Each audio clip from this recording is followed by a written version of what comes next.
취업하고자 하는 회사를 하나의 협상의 대상으로 생각해 보세요.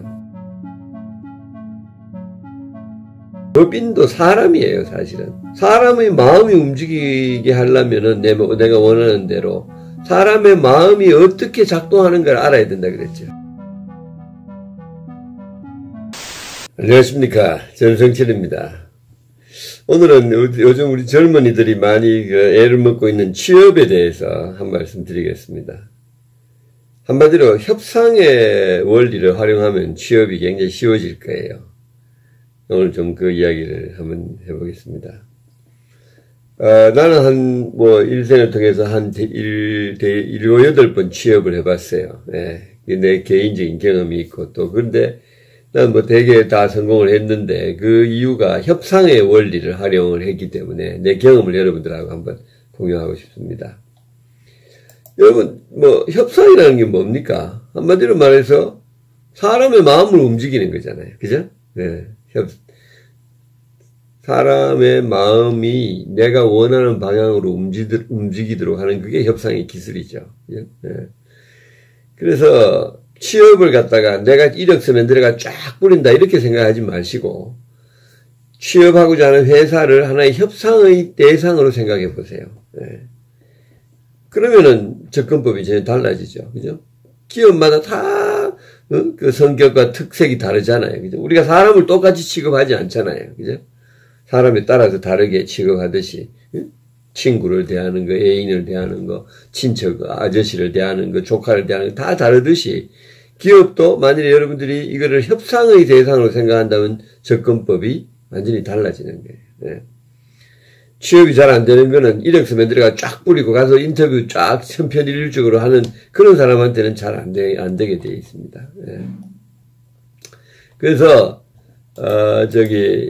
우선, 우리가 이제 기업도 사람이 하는 게 기업이기 때문에 사실은 법인이잖아요. 그죠? 법인도 사람이에요, 사실은. 예. 아니, 사람. 예. 그래서 우리가 협상을 사람하고 하듯이 그 취업 소위 인사 담당자도 사람인 거예요. 그죠? 네. 그래서 그 사람의 협상의 원리를 그대로 법인에 적용하면 돼요. 네. 내가 지난번 동안에 4개의 협상 시리즈를 했는데 거기서 내가 이야기한 게 뭡니까? 사람의 마음이 움직이게 하려면은 내가 원하는 대로 사람의 마음이 어떻게 작동하는가를 알아야 된다 그랬죠. 그죠? 네. 사람의 마음은 3가지에 의해서 움직여요. 첫째로는 자기 실리를 따져요. 여기 내한테 이익이 되냐 안 되냐. 누가 나한테 제의를 했을 때. 둘째는 뭐예요? 감정이에요. 나한테 이 제의를 하는 이 친구가 예쁘냐 미우냐 하는 거예요. 예쁘면 어지간하면 해주고 싶고 미우면 어지간하면 안 해주고 싶은 거죠. 네. 그 다음에 3번째는 가치예요. 가치라는 건 한마디로 말해서 그 삶을 어떻게 보면 결정의 기준을 가치라고 그래요. 사람이 어떤 가치 결정을 내릴 때. 그죠? 알카에다가 테러리스트가 거기 가서 폭탄을 치고 가서 내릴 때는 그 사람에게 그 결정은 그 사람한테 있는 가치 때문이거든요. 그죠?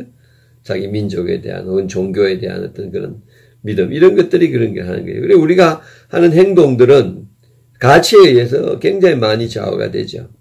그러니까 실리와 감정을 압도하는 것이 가치예요. 압도할 수 있는 것이, 그죠? 이놈이 밉더라도 해주게 되는 거. 그죠? 실리의 손해를 보더라도 해주게 만드는 그게 바로 가치예요.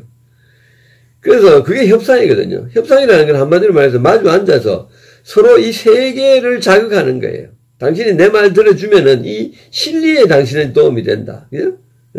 이렇게 하고, 될 수 있으면 내가 이 사람들한테 좀 좋은 사람으로, 호감이 가는 사람으로 보이게 하고 하는 그런 거죠. 그죠? 그러고 이제 상대방이 가치에 어필하는 거죠.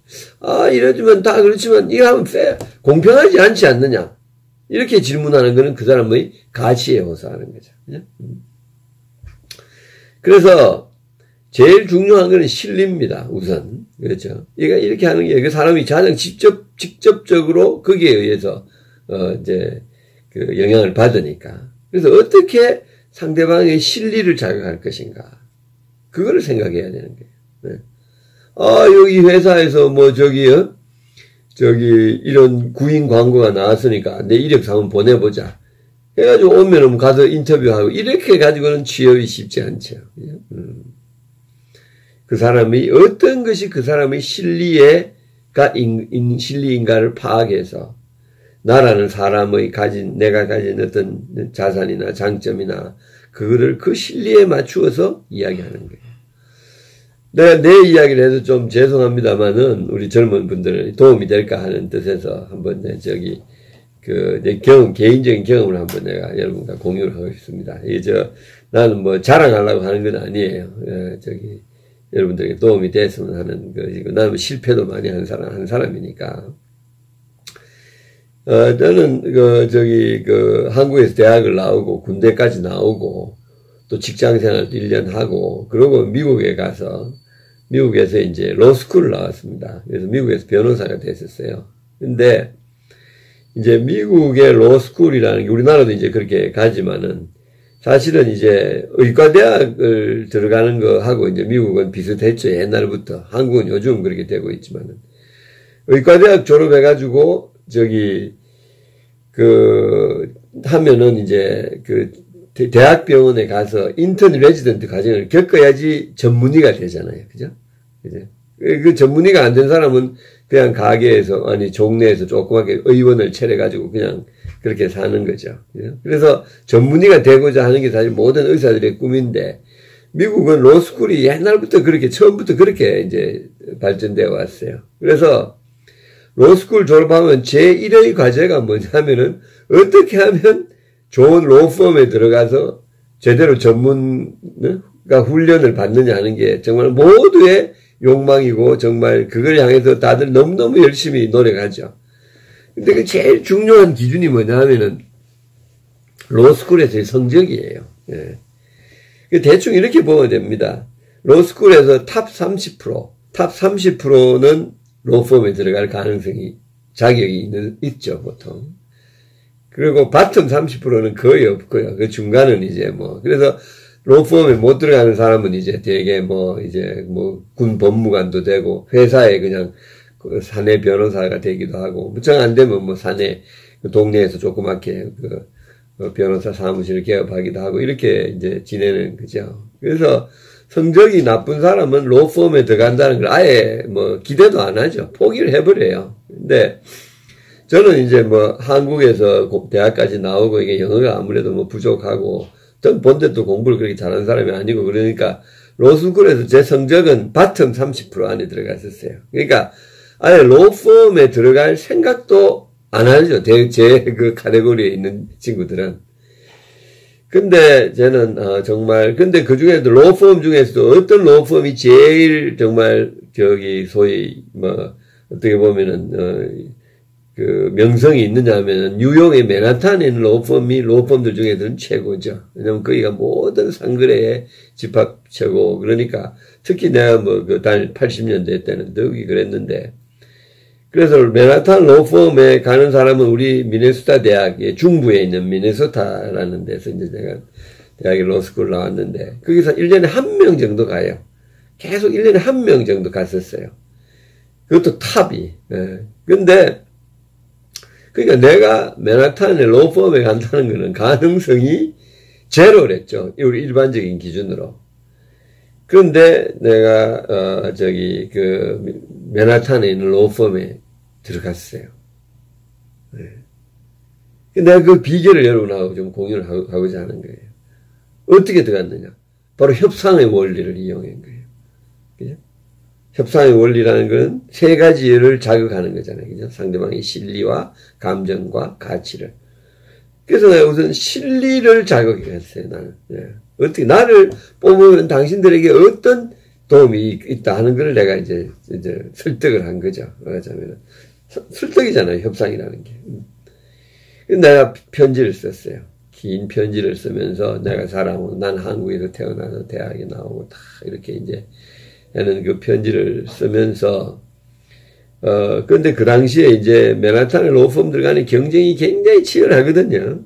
그래서 정말 그래서 이제 그 당시 한국이 이렇게 세컨드 재팬이라고 해가지고 막 부상할 때, 지금보다는 훨씬 못하지만 그래도 상당히 이게 정말 가능성이 있다는 이제 기대치가 쫙 이제 그 미국 사회에 퍼질 텐데, 그때만 해도 한국에는 로펌이라는 게 없었습니다. 전부 변호사는 혼자서 하는, 대부분 혼자서 하는 업이를 했는데, 그러다 보니까 뉴욕에 나와 있는 한국계 기업들이 전부 다 한국식 생각하고, 사실은 그 동네에 있는 그냥 혼자 하는 사무실을 변호사로 썼었어요. 예.